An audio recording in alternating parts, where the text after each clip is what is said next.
Shalom, saudaraku yang terkasih dalam Yesus Tuhan. Kembali lagi berjumpa pada hari ini dalam renungan Suara Gembala. Pada hari ini kita akan belajar bersama-sama mengenai firman Tuhan dengan tema waspada dan berjaga-jaga. Saudaraku yang terkasih, baru-baru ini negara kita sedang dalam kondisi yang tidak baik-baik saja. Kita tahu beberapa hari muncul pemberitaan di media sosial tentang kenaikan harga BBM, tentang kenaikan harga bahan pokok, banyak demo di mana-mana, kejadian-kejadian yang meresahkan. Kita dengar menunjukkan bahwa negara kita yang tercinta sedang dalam kondisi yang tidak baik-baik saja. Firman Tuhan sudah mengingatkan kita, memberikan sebuah warning mengenai kita harus berjaga-jaga dan waspada dengan kondisi apa yang terjadi. Ya, kewaspadaan yang kita alami yaitu adalah kewaspadaan rohani, tetap sadar dan bertanggung jawab melakukan tugas yang Tuhan berikan karena kedatangan Tuhan Yesus Kristus yang kedua kali terjadi pada waktu yang tidak diduga. Ya, kita tahu sering kita mendengar firman Tuhan, terlebih dalam Matius 24 ayat 42 sampai 44 menggambarkan kedatangan Tuhan seperti pencuri pada malam hari. Orang yang siap tidak akan membiarkan rumah rohaninya dibongkar dalam keadaan kosong. Ya, kesiapan secara rohani itu yang perlu kita harus perhitungkan dalam kehidupan kita sehari-hari. Saudaraku yang terkasih, kewaspadaan secara rohani sangatlah penting. Karena tanpa ada kewaspadaan secara rohani, kita akan terlena dalam kehidupan kita dan tanpa kita sadari kita saja jatuh terlalu dalam meninggalkan Tuhan. Dan juga dalam Matius 25 ayat 13 dinyatakan dengan jelas di sana mengenai cerita gadis yang bijaksana dan gadis yang bodoh. Ya, gadis bijaksana mengingatkan pentingnya persediaan minyak yang artinya adalah kehidupan rohani yang diisi oleh Roh Kudus. Ya, berbeda dengan gadis-gadis yang bodoh yang tidak memiliki persiapan. Ketika mempelai laki-laki datang, kita tidak memiliki persiapan apapun juga. Saudaraku yang terkasih, mari kita lebih lagi dalam untuk belajar untuk mengkulik firman Tuhan mengenai kewaspadaan dan berjaga-jaga. Beberapa firman sudah menuntun kita, menjelaskan pada kita bagaimana kita harus bersikap dalam kita menghadapi keadaan yang seperti yang sedang kita hadapi. Kita juga dengar peperangan di mana-mana, dan kalau kita lihat dalam kitab Wahyu mengenai kedatangan Tuhan yang kedua kali, yaitu ada bencana alam, peperangan, hal-hal yang tidak mengenakan, demo, ya kan, banyak yang terjadi yang Tuhan sudah berikan peringatan untuk kita harus waspada, bersiap-siap, sedia dalam menyambut kedatangan Tuhan yang kedua kali.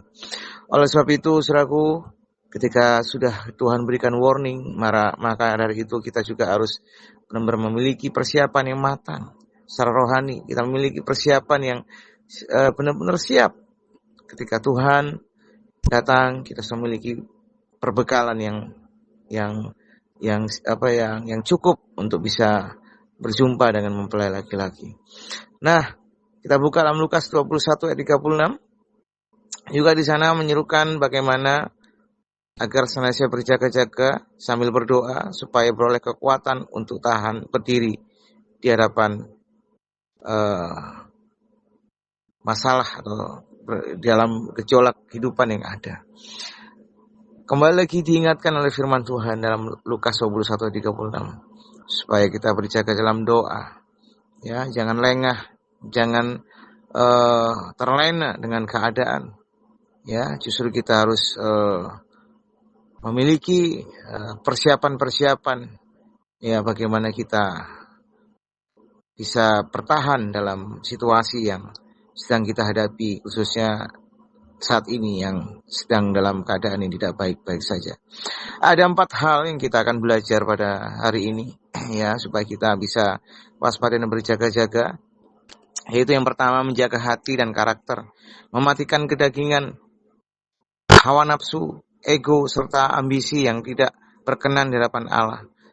Khususnya mungkin untuk Gen Z ya, khususnya anak muda, seringkali hawa nafsu, ego dan ambisi yang mungkin tidak terkendali ya toh. Dulu saya pernah, saudaraku, sering membina anak muda. Kita tahu bahwa anak muda itu memiliki semangat yang luar biasa, kadang juga nggak stabil, ya kan, masih labil. Banyak anak-anak muda yang terjerumus dengan kondisi mereka, jatuh dalam keadaan yang tidak mereka sadari, ya toh, karena mereka memiliki karakter yang susah untuk mengekang kedagingan, mengekang hawa nafsu, mengekang ambisi. Ya, apalagi darah-darah muda gitu ya. Mungkin lebih condong, lebih suka dengan terbawa oleh arus anak-anak muda, modernisasi, ya, mengenai berpacaran yang tidak sehat, ya toh, lebih mementingkan berpacaran daripada untuk lebih fokus dengan kerohanian, ya. Banyak yang tidak sadar akan hal ini. Ya, ketika hamba Tuhan atau gembala atau pendetanya mengingatkan, justru tidak digubris, dan bahkan ketika orang tua justru lebih memberikan keluasaan waktu kepada anaknya, kebebasan yang tidak bertanggung jawab, sehingga terjadi sesuatu hal yang disalahkan Tuhan. Banyak hal kasus seperti ini terjadi, saudaraku. Ya, beberapa ini sekitar cerita singkat saja. Beberapa waktu lalu juga beberapa tahun lalu ini terjadi. Saya menangani anak-anak muda yang dalam kondisi hamil luar nikah, ya kan, masih yang laki-laki masih sekolah, yang perempuan juga masih sekolah, ya kan, karena kebebasan diberikan orang tua mungkin, ya. Ketika diajak ke gereja lebih fokus kepada hawa nafsunya, ya kan. Ketika dikasih tahu malah memberontak, ya kan. Ketika gembalanya memberikan perhatian justru disalahartikan. Banyak hal terjadi, saudaraku. Tapi kita sudah nasi itu menjadi bubur, baru sadar, dan itu sudah terlambat. Saudaraku, khususnya anak muda, mari kekang hawa nafsumu, keinginan dagingmu, ambisi-ambisi yang tidak benar. Fokus dengan Tuhan. Saya percaya yang namanya jodoh itu Tuhan yang berikan. Jangan kita membawa ambisi kita, keinginan daging kita yang mengalahkan akan firman Tuhan yang sudah diberitakan oleh banyak hamba Tuhan pada anak muda. Oke, yang kedua, setia melakukan tugas, tekun menjalankan tanggung jawab pekerjaan, keluarga, dan pelayanan dengan benar setiap hari. Ya, kita harus bertekun, ya, untuk melakukan apa yang tanggung jawab pekerjaan kita. Dalam keluarga, sebagai kepala rumah tangga, sebagai seorang ayah, juga sama, sebagai seorang ibu. Kita harus tahu tugas dan kewajiban kita masing-masing dalam keluarga. Dalam pelayanan juga sama, apa yang diberikan tugas pada kita oleh gembala kita, lakukan dengan segenap hati, seperti untuk Tuhan, bukan seperti untuk manusia. Lakukan tugas pelayanan atau tugas pekerjaan dalam keluarga, maka kita akan tetap dalam rule-nya Tuhan, dalam dalam jangkauannya Tuhan. Ya, oke. Yang kedua, konsisten dalam berdoa, membangun relasi ketergantungan penuh kepada Tuhan agar diberi kekuatan menghadapi godaan dunia. Ya, membangun relasi ketergantungan penuh pada Tuhan artinya kita bergantung penuh. Kita tidak akan bisa hidup tanpa Tuhan. Without Jesus we are nothing. Tanpa Yesus kita bukan apa-apa, saudara. Setiap hari kita harus bersyukur dan berharap penyertaan Tuhan. Ketika kita bangun tidur, kita benar-benar ngomong sama Tuhan, bahwa Tuhan, aku tidak bisa hidup tanpa Engkau. Aku butuh penyertaan-Mu, aku butuh akan bimbingan-Mu, yaitu penyertaan Tuhan dalam hidup kita senantiasa. Yang keempat, yang terakhir, hidup dalam kekudusan, menjauhi perbuatan-perbuatan kegelapan, yang mengenakan perlengkapan senjata terang, menjauhi perbuatan-perbuatan kegelapan.